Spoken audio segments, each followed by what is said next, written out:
നടിയെ Gauri കിഷനെതിരായ body shaming പരാമർശത്തിൽ ഇപ്പോൾ അവസാനം ഖേദം പ്രകടിപ്പിക്കുകയാണ് യൂട്യൂബറായ കാർത്തിക്. നടിയെ വേദനിപ്പിക്കാൻ ഉദ്ദേശിച്ചില്ല എന്നാണ് കാർത്തിക് പറയുന്നത്. മനോവിഷമം ഉണ്ടായെങ്കിൽ ഖേദം പ്രകടിപ്പിക്കുന്നു. തന്റെ ചോദ്യം തെറ്റിദ്ധരിക്കപ്പെട്ടുവെന്ന് ചൂണ്ടിക്കാണിച്ച് കാർത്തിക് വീഡിയോ ഇപ്പോൾ പുറത്തുവരുന്നുണ്ട്.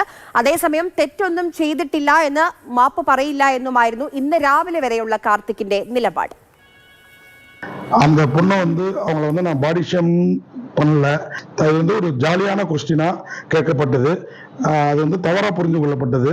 இந்த நிகழ்வால ஏதாவது அவங்களுக்கு மன வருத்தம் ஏற்பட்டிருந்தா, மன காயம் ஏற்பட்டிருந்தா, இது எல்லாருமே அவங்களுக்கு ஆதரவா இருக்கிறாங்க. அப்படிங்கிறப்போ நாமும் நம்ம நிலையில இருந்து இறங்கி வரணும் அப்படின்ட்டு நான் இந்த நிகழ்வுக்கு வருத்தம் தெரிவிச்சுக்கிறேன். எந்த உள்நோக்கமும் இல்லை. இந்த நிகழ்வுக்கு நான் வருத்தம் தெரிவிச்சுக்கிறேன். Social media ഏറ്റെടുത്തൊരു വിഷയമാണിത്. ഗൗരിക്ക് നല്ല രീതിയിൽ ഗൗരിയെ പ്രോത്സാഹിപ്പിച്ച് എല്ലാവരും രംഗത്ത് വരികയാണ്. ആ ധൈര്യത്തെ എല്ലാവരും പ്രശംസിക്കുകയാണ്.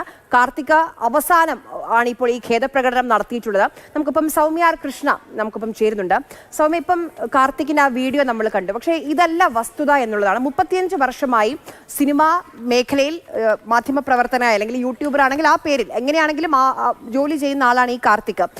30-ാം തീയതി ആദ്യം നടത്തിയ വാർത്താ സമ്മേളനത്തിൽ ചോദിക്കുന്നുണ്ട്. അത് കഴിഞ്ഞ് 6-ാം തീയതി നടത്തിയ വാർത്താ സമ്മേളനത്തിൽ ചോദിക്കുന്നുണ്ട്. അപ്പോൾ ഇത് മനഃപൂർവ്വം ഗൗരിയെ ടാർഗറ്റ് ചെയ്തിട്ടുള്ള ക്വസ്റ്റ്യൻസ് ആയിരുന്നു എന്നുള്ളതാണ്. അങ്ങനെ അവസാനം ഗതികെട്ട് ഓരോ ഈ വാർത്താ സമ്മേളനം കഴിഞ്ഞ് വീട്ടിൽ പോയപ്പോൾ താൻ എന്തുകൊണ്ട് പ്രതികരിച്ചില്ല എന്ന് സ്വയം തോന്നി. അവസാനം ഗത്യന്തരമില്ലാതെ ആണ് ഗൗരി പ്രതികരിച്ചത്. അപ്പോൾ ഇതെങ്ങനെയാണ് മനഃപൂർവ്വം അല്ലാതെയാകുന്നത്? തീർച്ചയായും ഇപ്പൊ തന്നെ ഈ മാപ്പ് പറയുന്നത് പോലും വേറൊരു വഴിയില്ലാത്തതുകൊണ്ട് മാപ്പ് പറഞ്ഞത്. അതായത് എല്ലാ സൈഡിൽ നിന്നും വിമർശനങ്ങൾ കേൾക്കേണ്ടി വന്നു. ആരും തനിക്കൊപ്പം നിൽക്കുന്നില്ല. വാർത്താ സമ്മേളനത്തിൽ ഒരുപാട് പേര് തനിക്കൊപ്പം ഒരുപക്ഷെ ശബ്ദം ഉയർത്തിയിട്ടുണ്ടാവും. പക്ഷെ അവർ പോലും ഇപ്പൊ തനിക്കൊപ്പം ഇല്ല എന്ന് മനസ്സിലായതിനു ശേഷം ഇപ്പോഴും പറയുന്നത് എന്താണ്? ഖേദം, വിഷമം ഉണ്ടായെങ്കിൽ, മനസ്സ് വിഷമിച്ചെങ്കിൽ സോറി എന്നുള്ള നിലയ്ക്കാണ് ഇപ്പോഴത്തെ പ്രതികരണം. ഇതിലേറ്റവും പ്രശ്നം ഗൗരി പറഞ്ഞതുപോലെ ഗൗരിനോട് ഒരു പ്രൊമോഷന്റെ ഭാഗമായിട്ടുള്ള ഏറ്റവും ആദ്യത്തെ ഒരു ഘട്ടത്തിൽ കൂടെ നിൽക്കുന്ന നായകനോടാണ് ഇത് ചോദിക്കുന്നത്. നമുക്ക് പലർക്കും ഈ ഒരു അനുഭവം ഉണ്ടായിട്ടുണ്ടാവും. നമ്മൾ അടുത്തുള്ള ആളോട് ചിലപ്പോൾ നമ്മളെ കൂടി ഇൻസൾട്ട് ചെയ്യുന്ന രീതിയിലൊക്കെ പലതും ചോദിച്ചിട്ട് നമ്മളൊരു സ്പോയിൽ സ്പോട്ട് ആകേണ്ടതില്ല. എല്ലാവരും പറഞ്ഞു വിടുന്ന ഒരു സ്ഥാനത്തിൽ നമ്മൾ പറഞ്ഞു പോയി പിന്നീട് നമുക്ക് ഭയങ്കര കുറ്റബോധം തോന്നും. നമ്മളെ അപമാനിച്ച ഒരാളോട് നമുക്കൊന്നും തിരിച്ചു പറയാൻ പറ്റിയില്ലല്ലോ എന്ന്. ഗൗരിയെ സംബന്ധിച്ച് അത് വിട്ടു. അടുത്ത ദിവസത്തെ വാർത്താ സമ്മേളനത്തിലും അതേ ആൾ അതുപോലെ ഒരു ചോദ്യം ഗൗരിക്ക് നേരെ ഉയർത്തുമ്പോഴാണ് നിങ്ങളല്ലേ ഇന്നലെ ആ മണ്ടൻ ചോദ്യം ചോദിച്ചത് എന്നൊരു തിരിച്ചൊരു ചോദ്യം മാത്രമേ ചോദിക്കുന്നുള്ളൂ. അങ്ങനെ ഒരു പ്രതികരണം പോലും പാടില്ല.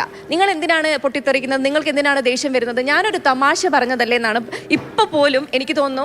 ഇപ്പൊ പോലും ആള് പറയുന്നത് തെറ്റിദ്ധരിക്കപ്പെട്ടതാണ്, താൻ ഒരു തമാശയാണ് ഉദ്ദേശിച്ചത്. പലരും തമാശ എന്നോളമാണ് ഇത്തരം കാര്യങ്ങളൊക്കെ പറയുന്നത്. പക്ഷെ ഇത് കേൾക്കുന്ന ആൾക്ക് അത്ര തമാശയുള്ള കാര്യമല്ല. ഇതിനൊക്കെ അപ്പുറത്തേക്ക് ഈ മാധ്യമപ്രവർത്തകർ എന്ന് പറഞ്ഞിട്ട് ഇപ്പൊ ഏത് സിറ്റിസൺ ജേർണലിസം എന്ന് പറയുന്നത് ഒരു കുറെ കൂടി പോപ്പുലർ ആയ ഒരു കാര്യമായി മാറിയിരിക്കുകയാണ്. ഒരു നല്ലൊരു ഫോണും നല്ല ഇന്റർനെറ്റ് കണക്ഷനും ഉണ്ടെങ്കിൽ ആർക്കും ഒരു മാധ്യമപ്രവർത്തകനായി കയറി ചെല്ലാം. അപ്പൊ അങ്ങനെ കയറി ചെന്ന ഒരാളാണ്, ഒരു യൂട്യൂബറാണ്. അങ്ങനെ കയറി ചെന്നു പറയുന്നത് 35 years of എക്സ്പീരിയൻസ് ഉണ്ട്. പക്ഷെ ഈ സിനിമ മേഖലയിൽ തന്നെ ഇത്തരത്തിലുള്ള കാര്യങ്ങൾ ചെയ്തിട്ടുള്ള എക്സ്പീരിയൻസ് ഉണ്ട്. അപ്പോൾ അങ്ങനെ ഈ ഫോണുമായിട്ട് ചെല്ലുമ്പോൾ നമുക്ക് ചില അതിർവരമ്പുകളുണ്ട് എന്നുള്ളൊരു സാധനം അക്കൗണ്ടബിൾ ആവുക. ഇപ്പം നമ്മളൊരു മാധ്യമ സ്ഥാപനത്തിന് വേണ്ടി ജോലി ചെയ്യുമ്പോൾ സ്വാഭാവികമായിട്ടും നമ്മളവിടെ ആ സ്ഥാപനം അക്കൗണ്ടബിൾ ആണ്, നമ്മളൊരാളെ പ്രതിനിധീകരിച്ച് പോവാണ്. അങ്ങനെ ഒരു അക്കൗണ്ടബിലിറ്റി വരുന്നുണ്ട്. ഇത്തരം യൂട്യൂബേഴ്സിന്റെ ഒരു പ്രശ്നം എന്ന് പറയുന്നത് അക്കൗണ്ടബിലിറ്റി ചോദിക്കാനും പറയാൻ ആരുമില്ല. അപ്പോൾ അവർക്ക് ഇന്നലെ അവിടെ കൂടിയിരുന്നതിൽ കൂടുതലും യൂട്യൂബേഴ്സ് ആയിരുന്നു എന്നാണ് മനസ്സിലാക്കുന്നത്. അവരെല്ലാവരും ചോദിക്കുന്നുണ്ട് എന്താ അങ്ങനെ ഒരു ചോദ്യം ചോദിച്ചാൽ എന്താ കാര്യം? ഇപ്പോൾ ഇയാൾ ന്യായീകരണമായിട്ട് ഇന്ന് രാവിലെ പറഞ്ഞിരുന്നത് സ്റ്റാലിന്റെ കാര്യമോ പ്രധാനമന്ത്രിയുടെ കാര്യമോ ഇവരോട് ചോദിക്കാൻ പറ്റില്ല.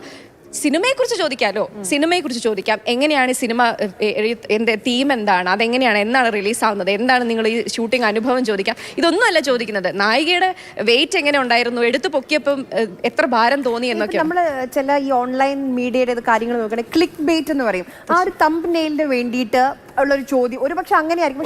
പക്ഷെ ആവർത്തിച്ച് ചോദിക്കുമ്പോൾ അത് മാത്രമല്ല, ഇത് മനഃപൂർവ്വം ഒരാളോട് ഹേർട്ട്ഫുൾ ആയിട്ട് സംസാരിക്കുകയാണ്.